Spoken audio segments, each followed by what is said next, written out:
What would happen if you broke the oldest rule in your village? What if your curiosity could change everything for better or worse? Imagine living in a place where the sea is not just water, but a living god, where fire is not just dangerous, but forbidden. Today, we're diving into the story of Thyra, the fisherwoman who dared to question, in the fire that ate the sea.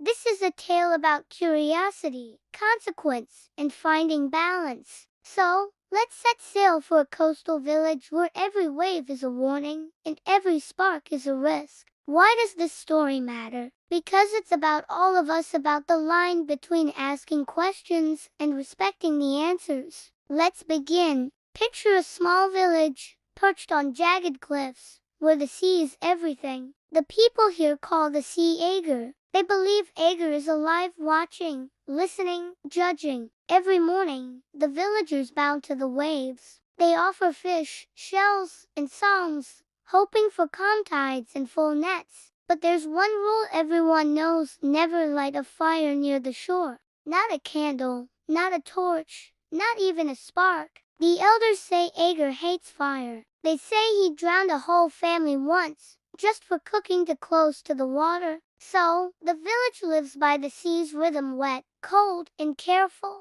But there's one person who can't stop thinking about fire. Her name is Thyra. She's young, clever, and always asking questions. Why is fire so dangerous? Why does Aegir hate it? Is it really evil, or just misunderstood? While others fear fire, Thyra is fascinated. She watches the blacksmith in the hills, far from the shore. She sneaks peeks at the orange glow, the way metal bends and changes. She wonders, could fire help her people, instead of hurting them? Thyra starts small. She collects driftwood and flint, practicing in secret. She learns how to make a spark, how to feed a flame, how to put it out. She studies the way fire moves, hungry, but also gentle if you're careful. She keeps her secret close, but her curiosity grows. One night, Thyra has an idea. The fish are swimming deeper, harder to catch. The old hooks aren't strong enough. What if she could make better hooks?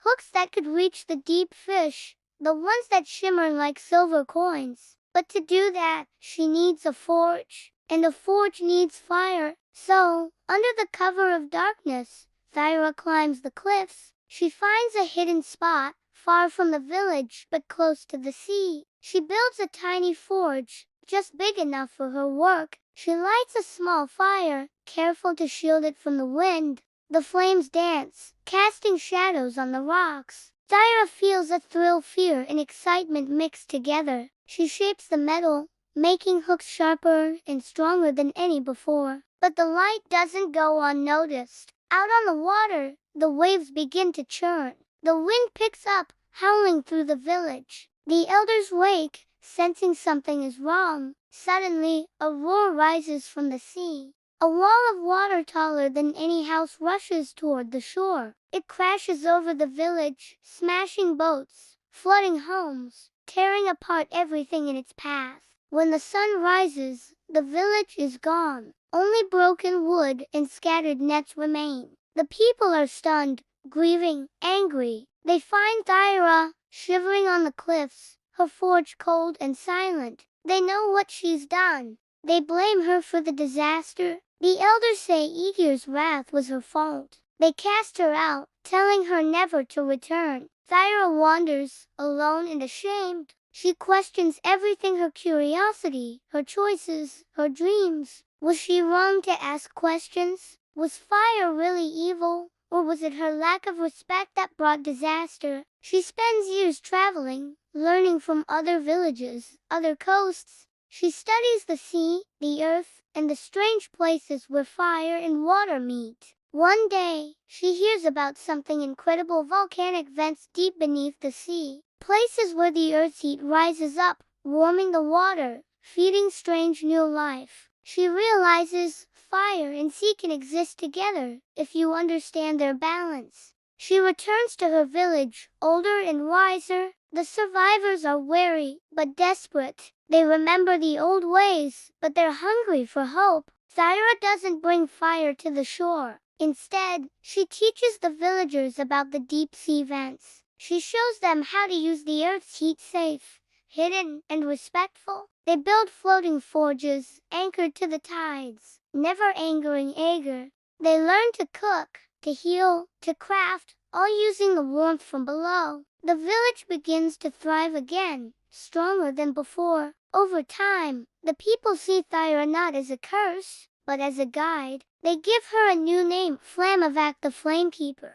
They build a shrine, not just to the sea, and not just to fire, but to balance. A place where curiosity and respect live side by side. So, what's the lesson here? Curiosity is powerful. It can lead to discovery, to progress, to new ways of living. But without respect, curiosity can also bring destruction. It's not enough to ask questions, you have to listen to the answers. Wisdom isn't just knowing things. It's knowing when to act and when to wait. It's about balance. Now, I want to hear from you. Have you ever been curious about something everyone else feared? Did your curiosity lead to something good or something you regret? Share your story in the comments below. If you enjoyed this story, give it a like, and don't forget to subscribe for more tales that make you think. And if you know someone who needs to hear about curiosity and consequence, share this video with them. Remember, curiosity is sacred, but only if you respect what you find. Balance is the real answer. Thanks for watching, and I'll see you next time.